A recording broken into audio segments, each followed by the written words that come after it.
Hey everybody, and welcome back to the 9 Frames Podcast. This is episode 39, and it is Friday, October 20th, 2023. I'm Bill Whalen. And I'm Mike Whalen. You can catch us on YouTube at 9 Frames Podcast. We're on X at 9 Frames Pod, and our Spotify is 9 Frames. This was a fun couple days of baseball. Teams fighting back. Yeah, teams that need to fight back, because the thing that we were saying on Wednesday was, can these teams make a run back at it?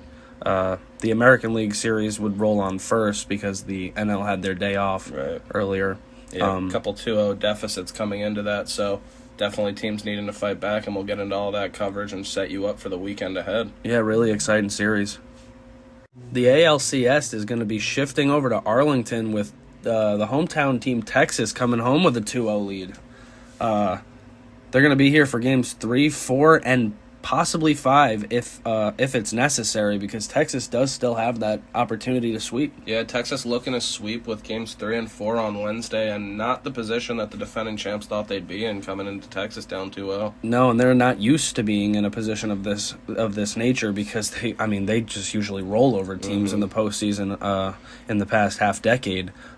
Wednesday would see recent postseason hero for the Houston Astros, Christian Javier, taking on Max Scherzer, who we all know he's going straight to the Hall of Fame, but he's been having a little bit of a rough patch in the postseason since that last time he was in the World Series with the Nationals. Yeah, he's coming off the IL here, making his first start since, the beginning of September, was it? September 12th, I believe? It's been 5 weeks. Yeah, I think September 12th was his last start, so it's been a while. I think it's been a problem with Scherzer in his older age, that his arm's just kind of not having the longevity that it had in past years. Yeah, he had that dead arm in 21 with the Dodgers, and then last year we saw him kind of run out of gas with the Mets.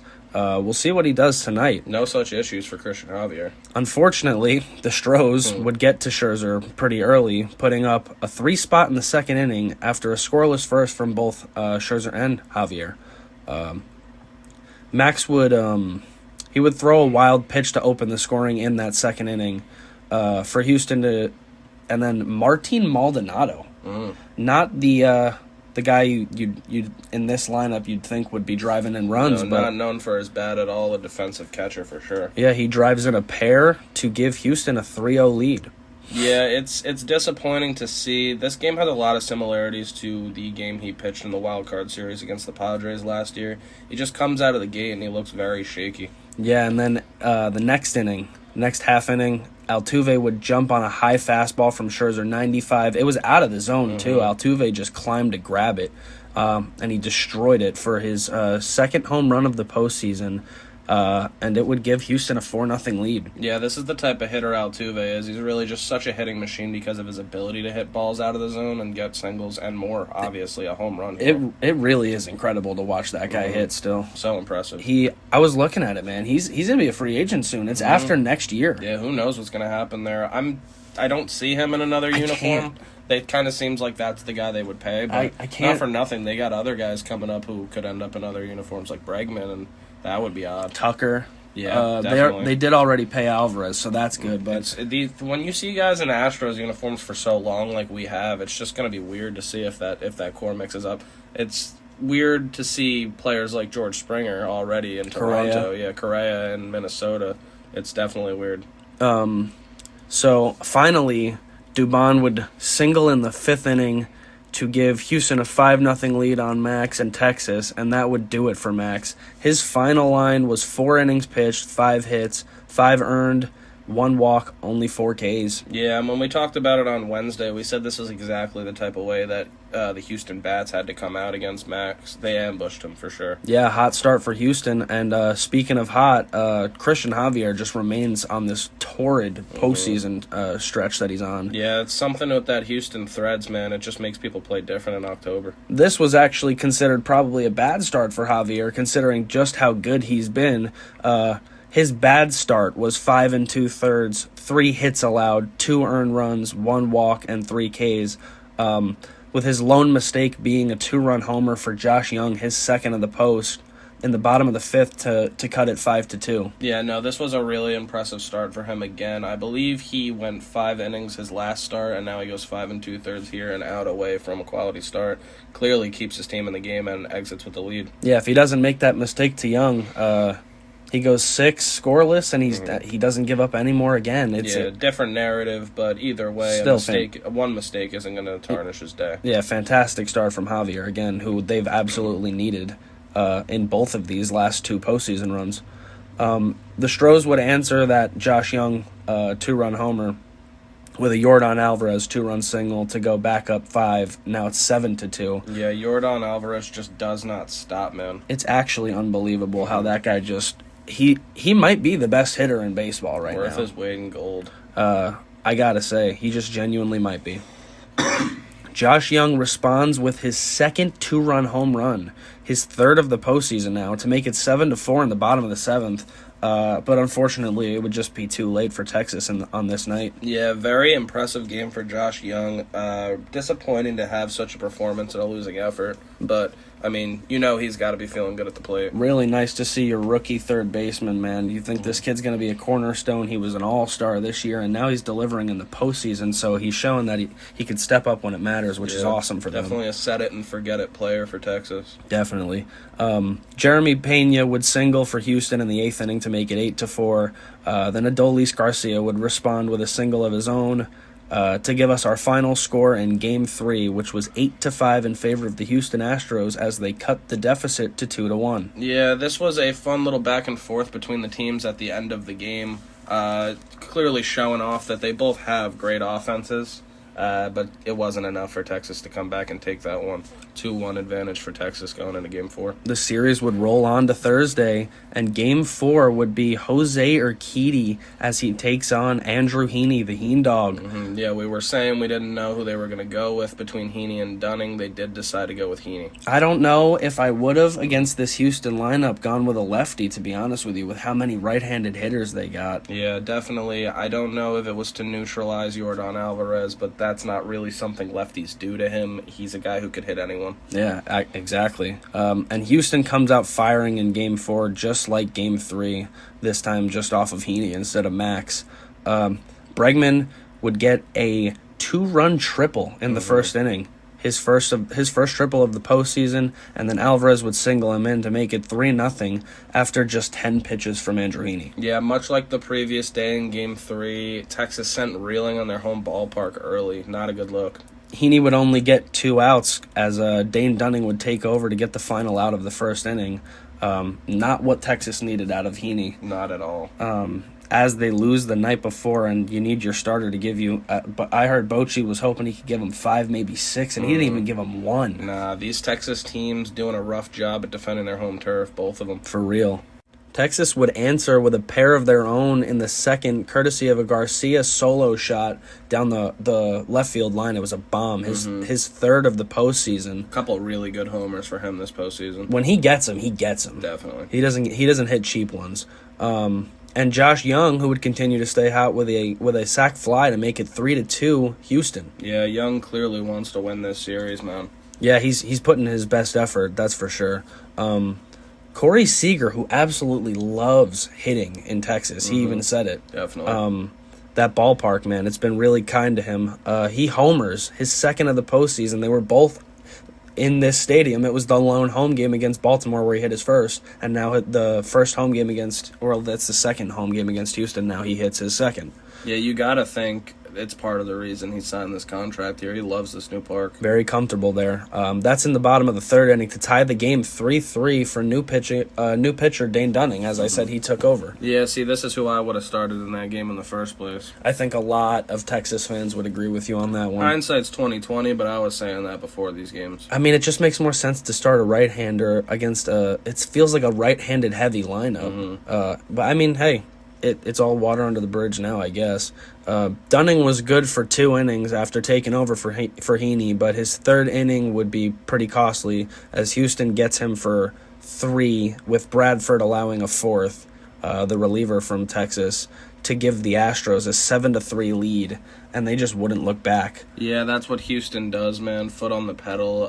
This was a pretty aggressive game from the start, and they didn't look back from even the first inning. This inning was crazy, man. Alvarez hit a warning track sack fly, like he just misses a grand slam. But the next guy that gets up, Jose Abreu, hits it out of the park for a 3-run shot. Yeah, that duo is insane. They are really playing at their highest right now together, and Abreu cleans them up. Yeah, I think they're the first pair of teammates to have 4+ home runs and 10+ RBI in like their first whatever amount of games for their team in postseason history. Stretch for those couple sticks. That's his 4th home run of the postseason to clear the sacks, and now it's 7-3, as I just said, man. Houston would add a pair and a 7th from a McCormick home run, and one more in the 8th. That was a 2-run home run from McCormick, and then one more in the 8th from an Alvarez single, as he just continues to knock in every single run he possibly can.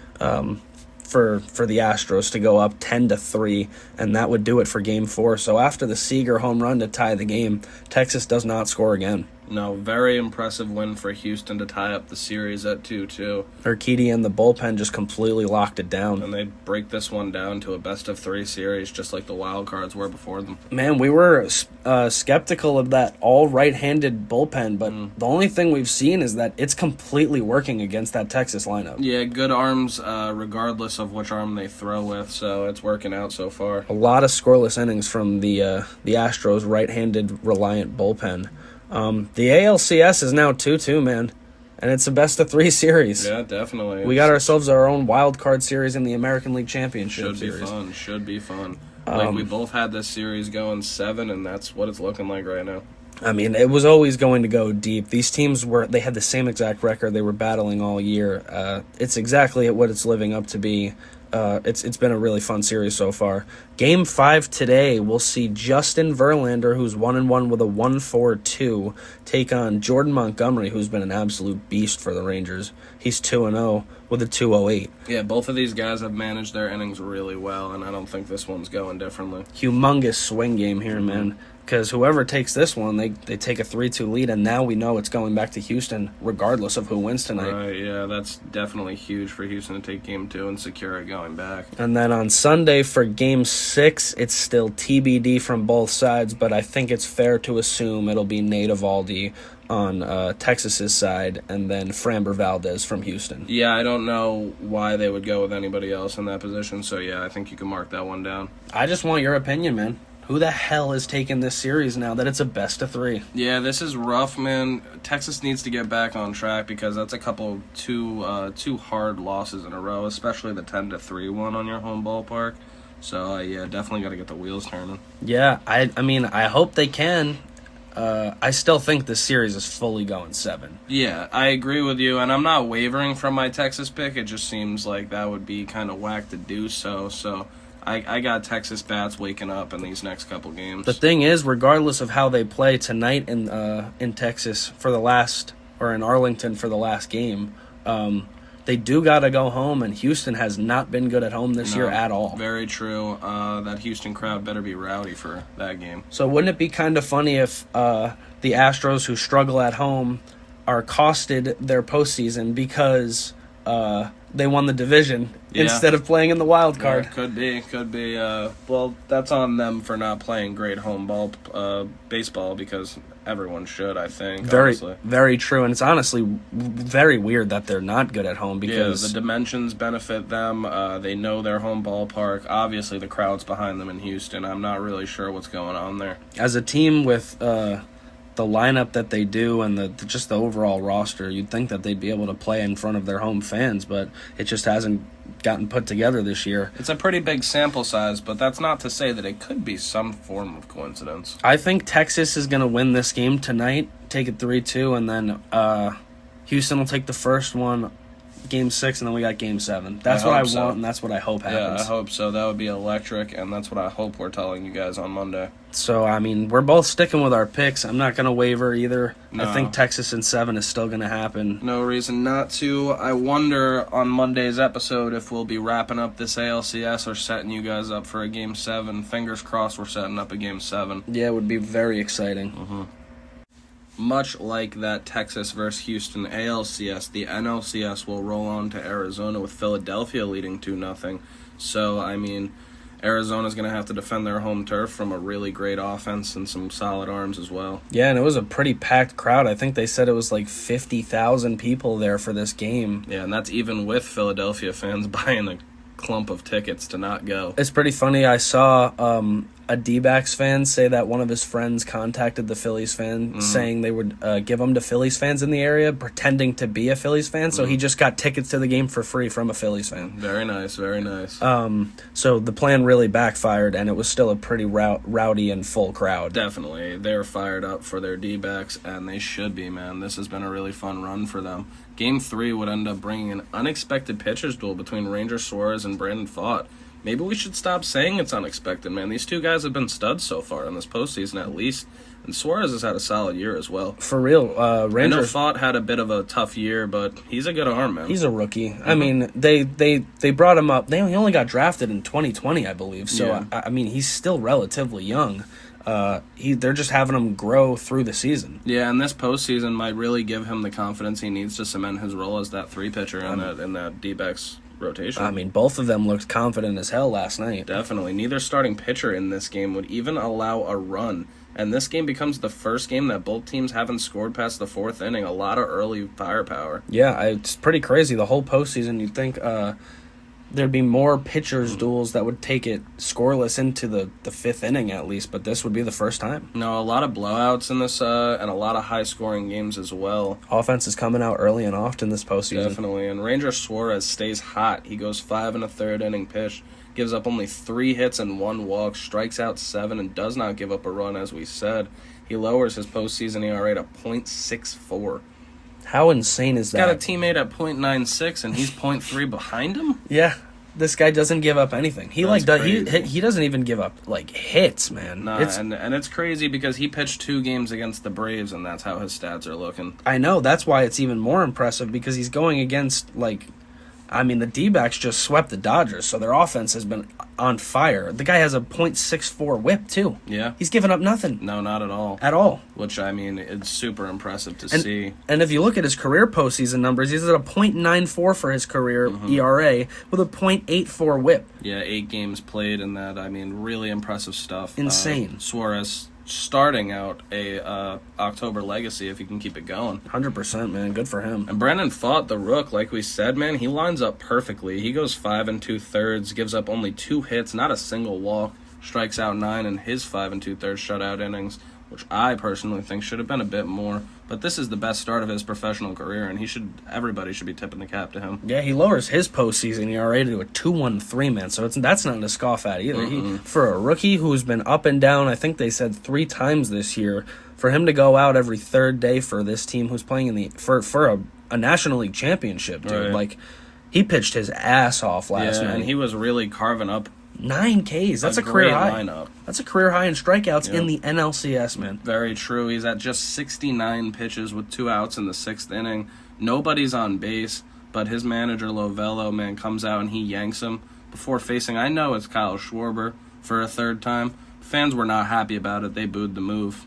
Yeah, I think it was because it's just like an analytical thing, but I think I would have left him out there as well. I man. definitely would have. It's not what I like in my baseball, man, because you got to fire that guy up and push him for another one for sure. It's not even pushing. He's not. I know he wasn't tired out there. He was fired up. Yeah, it was only at 69 pitches, so he still had stuff in the tank. He looked a bit confused, I guess. I don't know. He understands that it's part of the original plan. They were saying before the game that he was supposed to be like an 18 to 20 batter guy today, and that's what he gave them, honestly. So yeah, simply put, he did his job to perfection, and so did their bullpen as well, stepping up. So it's not like Lovello's move backfired on the D-backs. I also think if it wasn't a 0-0 game with the potential potential of a Schwarber home run giving the entire Phillies a lead. Yeah. Like I think he probably would have got him. For sure. The first run wouldn't come into this game until the D-backs Ryan Thompson throws a wild pitch in the 7th inning. Wild pitch for the first run. Bryce Harper scoring on that one. 1-0 lead. It was a very wild pitch. Got yanked all the way to the left batter's box. And Harper slides in head first. Let me just tell you, he did not have to. No, I'm not sure why he did. Luckily for Arizona, though, Lourdes Gurriel Jr. doubles his second double of the postseason to immediately tie the game 1-1 in the bottom half.